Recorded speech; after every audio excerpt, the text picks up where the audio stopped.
Bonjour et bienvenue dans l'actu de l'été. Nous nous trouvons actuellement à Nyon pour le Paléo Festival. On l'entend derrière moi, le test son commence. Nous en parlerons tout à l'heure, mais avant ceci, voici un tour de l'actualité de nos régions.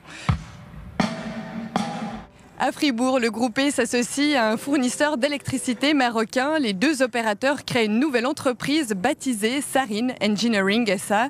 Cette collaboration pourrait notamment profiter au développement de grands projets hydroélectriques en Afrique. Kevin Schluter. L'expertise fribourgeoise au service de l'énergie renouvelable africaine.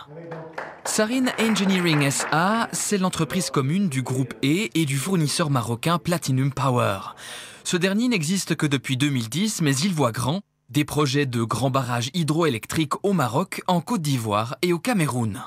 Le potentiel est juste énorme. Le potentiel hydroélectrique du continent est exploité aujourd'hui à moins de 7%. Sarin Engineering a pour mission d'accompagner Platinum Power dans ses missions d'ingénierie au niveau de ses projets africains. Les ingénieurs suisses vont traverser la Méditerranée pour former et conseiller leurs collègues africains.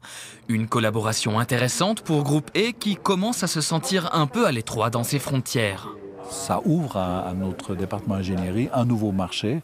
À l'heure où je dirais qu'en Suisse, dans ce domaine-là, il se fait moins que par le passé, puisque l'exploitation de la force hydraulique en Suisse, eh bien, elle a été poussée presque à 100%, ce qui n'est pas du tout le cas dans ces pays-là.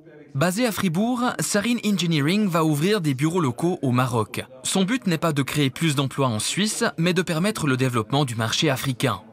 Le développement, ce n'est pas juste transférer des compétences ou transférer un savoir-faire, mais plutôt recruter localement, avoir des partenaires locaux, avoir des bureaux locaux avec de l'ingénierie locale qui est vivante. Et bien sûr, le groupe E nous accompagnera dans ça.